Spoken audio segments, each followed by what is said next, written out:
Джемиле Семедляева 1 сентября пошла в 1 класс 37-й школы Ахмеджита.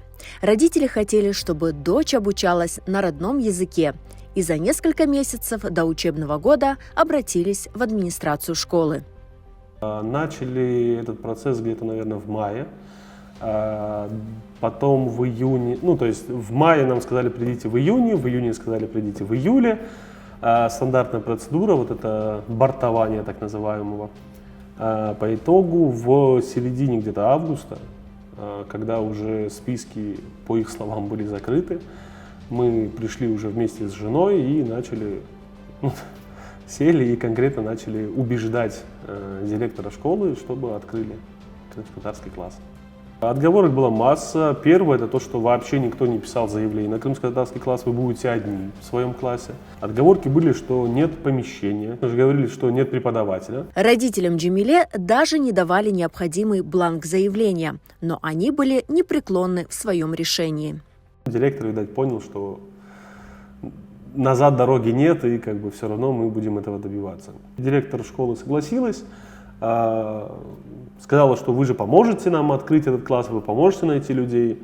Выяснилось, что заявление на самом деле не принимали у других родителей. И потом начало выясняться, что на самом деле там 5 родителей оставляли заявление на крымско-татарский класс, то есть они готовы были туда отдать ребенка. И по итогу оказалось, что нам только 2 человек нужно найти. И мы их нашли буквально за 2 дня, наверное. Заявление в школу – первый шаг и ключевой элемент для достижения цели. Его можно подать лично или в электронной форме. Юристы рекомендуют делать это лично. Естественно, к необходимому заявлению необходимо приложить копию вашего паспорта и документ, подтверждающий, что это ваш ребенок, и что вы являетесь его законным представителем. Естественно, заявление носит абсолютно такую, свободную форму. В каждом учебном заведении имеется своя форма, там шапка указывается, на чей адрес кому, от кого. Естественно, в самом заявлении вы указываете, что вы хотите, и, естественно, указываете на ваше согласие на обработку ваших персональных данных. Самое главное, говорят юристы, правильно обозначить свои требования в заявлении и настаивать именно на обучении на родном языке. Некоторые учебные заведения администрация настаивают на написании 2 заявлений. То есть одно заявление на язык обучения, на каком языке вы желаете, чтобы ваш ребенок получил образование. Второе заявление, какой язык вы считаете родным и чтобы этот язык изучался в качестве предмета.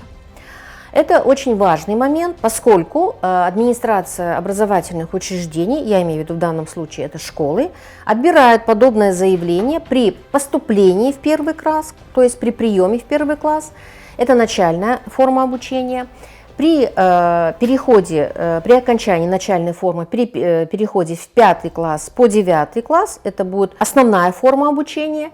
Если администрация школы отказывается принимать ваше заявление, следует обратиться в городской или районный отдел образования. Если отказывают и там, звоните на горячую линию Министерства образования Крыма. Вы видите, что ни одни из ваших способов и методов отстаивания своей позиции и защиты своих прав на образование не работают, обращаться необходимо в органы прокуратуры. В Кодексе об административных правонарушениях имеется конкретная статья, которая предусматривает как штрафные санкции, так и другие меры ответственности. Законы об образовании не определяют конкретное количество заявлений для открытия класса с обучением на родном языке. Достаточно даже 1-2 заявлений, чтобы обязать администрацию организовать образовательный процесс. Наш ребенок пошел в 1 класс, и, как и многие крымско-татарские семьи, мы столкнулись с ситуацией, когда нам предоставили готовый бланк заявления, в котором мы должны были изъявить желание изучать родной язык русский. Эта ситуация меня возмутила, и я выразил свое возмущение в письменной форме, то есть в виде сообщений в родительский чат и в виде письма классному руководителю. Наша ситуация нетипичная, у нас не было каких-то личных неприятных бесед, скандалов. То есть я изложил свою точку зрения, исходя из тех законных прав и интересов, которые есть в законодательстве. И это принесло вот такой неожиданный положительный результат. Во всей школе ввели уроки крымско-татарского языка в расписание. Но чаще всего администрации школ всячески отговаривают родителей от подачи заявлений на обучение детей на родном языке. Пугают тем, что предмет будет лишней нагрузкой для ребенка, и он будет оцениваться, а также единым госэкзаменом, который будет сдаваться на русском языке.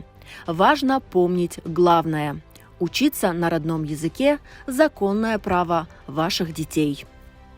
Изучение родного языка, получение образования на родном языке – это конституционное ваше право. И поэтому умейте это право реализовать, знайте это право и умейте это право реализовать. Обязательно помните о том, что через именно вашу позицию определяется будущее вашего ребенка и будущее нашего народа.